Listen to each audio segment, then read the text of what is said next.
Olá, voltamos então agora para o módulo de número 4. A gente está falando de forças intermoleculares, só que agora eu não vou falar de forças intermoleculares, vou falar de um outro tipo de força, tá? Que não é intermolecular, que é a ligação íon-dipolo.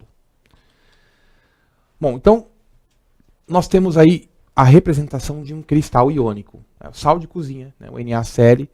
A gente não consegue ver as partículas, é claro, né? Mas se a gente pudesse, a gente ia encontrar uma coisa mais ou menos assim, né? Cada íon negativo se encontra rodeado por vários íons positivos e vice-versa, tá?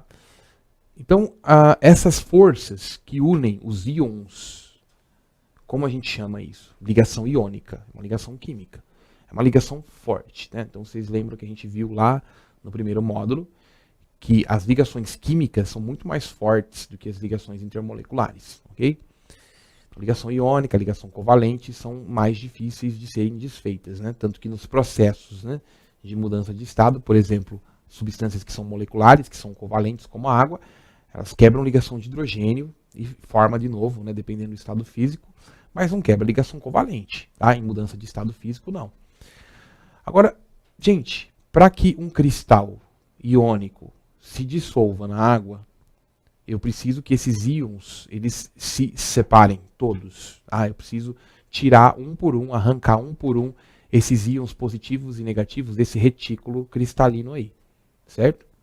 Só que para isso eu preciso vencer as ligações iônicas, que são muito fortes, né? Então, a pergunta é, por que um cristal iônico, como o NaCl, que é esse que vocês estão vendo aí, ele se desfaz quando a gente dissolve essa substância, quando a gente dissolve sal em água, sabendo que esse cristalzinho ele é formado por interações fortes, né? São as ligações iônicas. Como que a gente consegue quebrar essas ligações iônicas, separar esses íons um por um, só com a presença da água? Então a resposta é essa daqui, tá? Isso é uma foto da minha lousa de novo, né? O NaCl, quando dissolve, ele tem os seus íons separados, então o Cl-, né, vai para um lado e o Na+, vai para o outro lado. Então, é como se a molécula de água ela fosse lá e sequestrasse um por um esses íons e vai desfazendo esse retículo cristalino, né, vai puxando um por um esses íons negativos e positivos. Por quê, pessoal? Se vocês olharem aí na figura, olha só.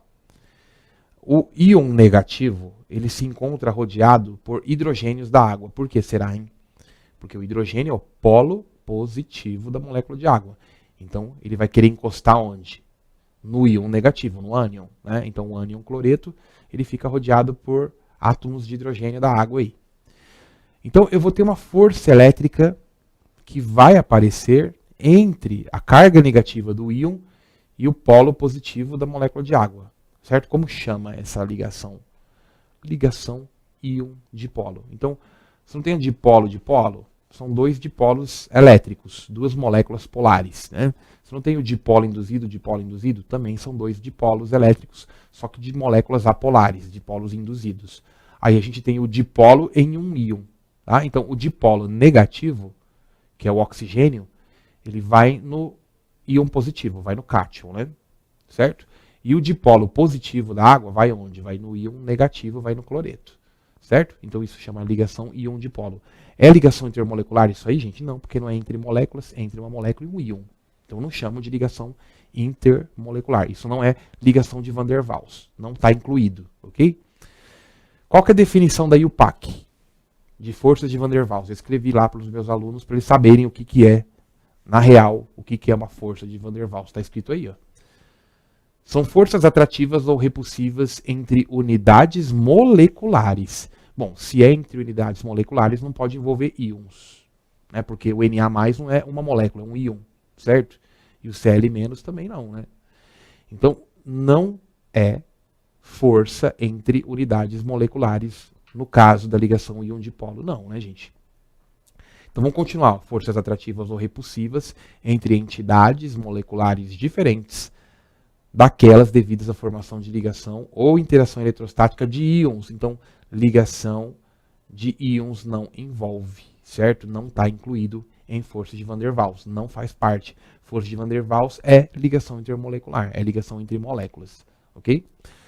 Então, a ligação, né, interação eletrostática de íons ou de grupos iônicos entre si, ou até mesmo grupos iônicos com moléculas neutras, que é o caso da ligação íon-dipolo.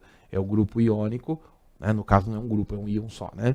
É o íon na água, na molécula de água, certo? Isso não é ligação de Van der Waals, ok? Pela IUPAC não.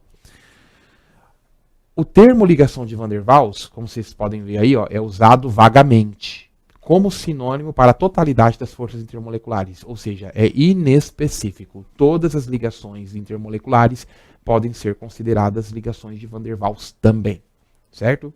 Mas as íons dipolo não são ligações intermoleculares e, portanto, também não são forças de Van der Waals, tá?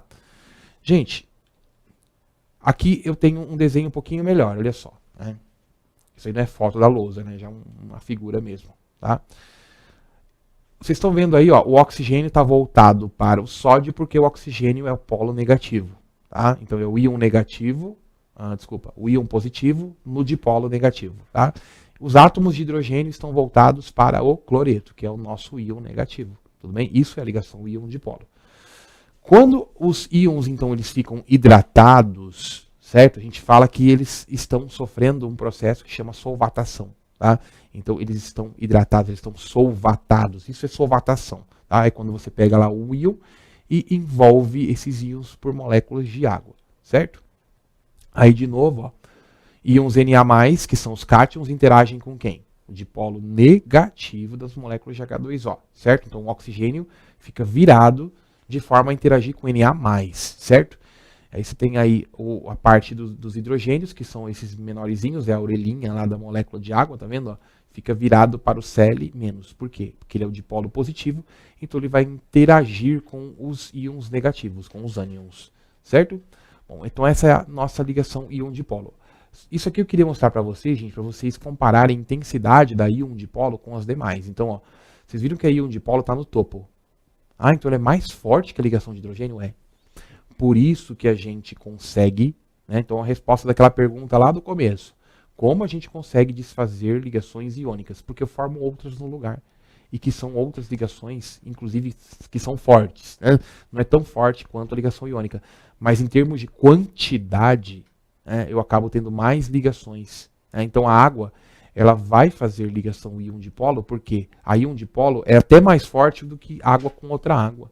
Tá? Então a água vai fazer uma ligação com o íon, justamente porque ela é mais forte do que a própria ligação de hidrogênio. Então se a gente colocar numa ordem crescente aí, ó, dipolo induzido e dipolo induzido, a gente já sabe que é fraquinha, né? Coitadinha, mais fraquinha de todas, então fácil de desfazer, tá? Dipolo com dipolo induzido, essa aí a gente não trabalhou muito, né? Porque geralmente quando a gente tem polar, ela dá preferência e com outra polar, tá? E a polar vai com outra apolar. Então aí a gente não falou muito, mas a gente sabe que ela é fraca. Mais fraca que a dipolo-dipolo. Lembrando que dipolo-dipolo inclui ligações de hidrogênio. Tá? Mesmo que ela seja uma ligação de hidrogênio, ela ainda está abaixo da íon-dipolo. Então vocês estão vendo que a íon-dipolo ela é uma interação mais forte. Por quê, gente? Porque o íon é uma carga efetiva. Ele realmente tem uma carga, né? O polo negativo, o polo positivo, você não fala que é uma carga negativa, uma carga positiva, é uma carga parcial ali, né? Porque a ligação é covalente, é molécula. Moléculas, na verdade, são espécies neutras, né?